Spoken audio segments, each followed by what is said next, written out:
actually asked comedian how I should approach this, because, I've not done this before. And she said to address the elephant in the room. And so with that, can everyone see me okay? Am I right on screen? Yes. Head there, can everyone see it? Let me just step back. Is it okay? Yeah? People back? Great. Perfect. Lovely old market management actually asked me how I would set up the tables. And for about 5 seconds I thought, ooh, I want to do Lion King live. I want an intrusive setup where I'm going around you, breathing on you, and dipping my fingers in your drinks and, oh, this is nice, isn't it? Look at that, that's cute. It's nice, isn't it? Me roaming around the kitchen like the velociraptors in Jurassic Park. My clawed toe just dinging on the bell. So yeah, perhaps less the elephant in the room, more the elephant man.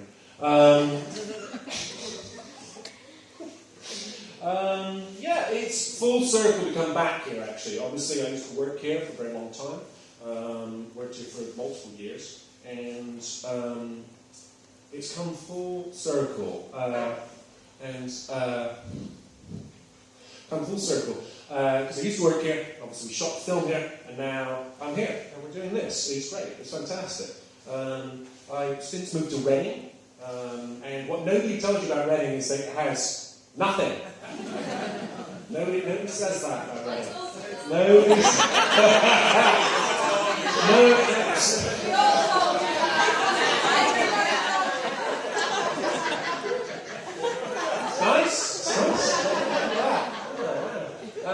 Yeah, Reading has no worth whatsoever. There's nothing of value there.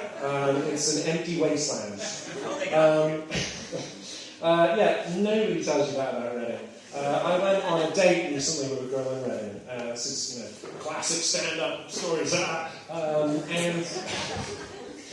I went on a date with a girl in Reading, and she told me about all these beautiful artisan restaurants that were solely unique to Reading.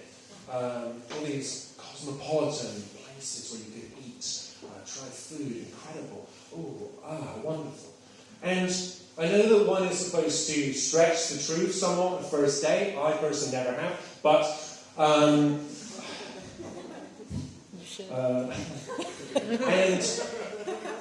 but for the first time, completely unique to my dating life experience, I remember her saying these things, all these cosmopolitan restaurants, all these wonderful things. It was totally unique to Reading. And sitting there and looking at her 10 minutes into our date and thinking, you are totally full of crap, aren't you? Everything you say is total bollocks, isn't it? It's complete rubbish. No second date, she had weird eyes. Not judgmental either. Maybe that's why I'm single, I don't know. Yes, traded up the colour and the pretentiousness of Bristol. The only city where they would they would get Wallace and Gromit as mayor. Traded up the high highs, the Hollywood Hills of central Reading. Said the one person ever during a comedy bit. I actually had one guy say to me once, and it's the same way. Every single time I say I've moved to Reading, right? They always respond in exactly the same way. It's the same way. It's such a trigger for these people. And I say, yeah, I moved to Reading. I come from Bristol. I moved to Reading. And they always approach it the same way, same 2 words every time. They just go, why Reading? Like some Disney villain.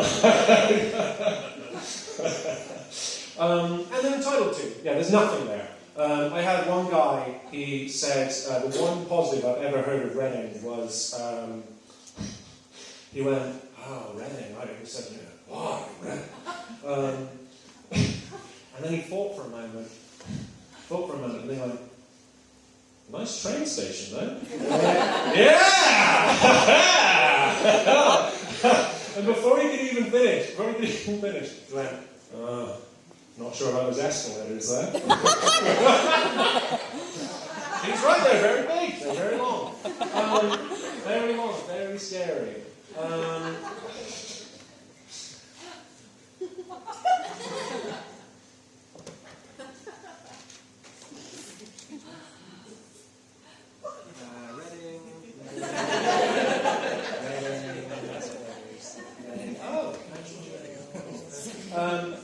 No, what people don't know though, again, why Reading? What people don't know is that Reading is this bizarre pioneer for fashion. It's genuinely coming up, despite what the girl with weird eyes said.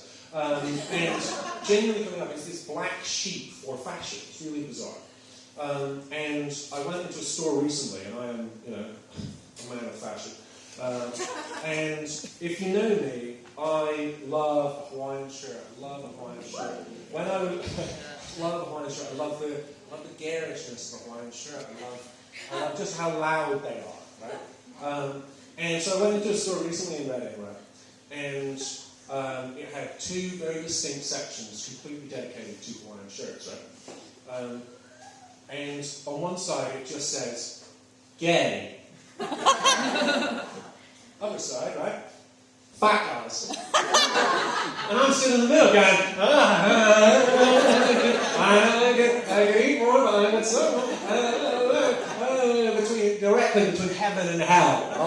I'll let you decide which is which.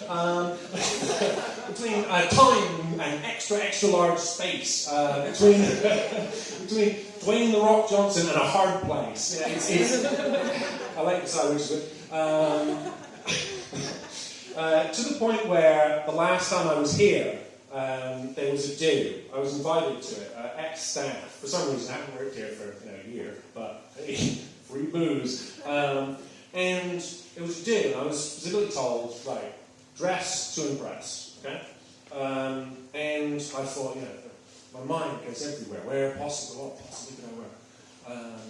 And before they even, in that split second before they finished the sentence. And then they say, so yes, John, dress to impress. So that means shirt and tie or Hawaiian. And it really comes to something when your former employer knows that, hey, you have funeral attire or, coconuts on the beach. A job interview or an Elvis Christmas album. That's what I got.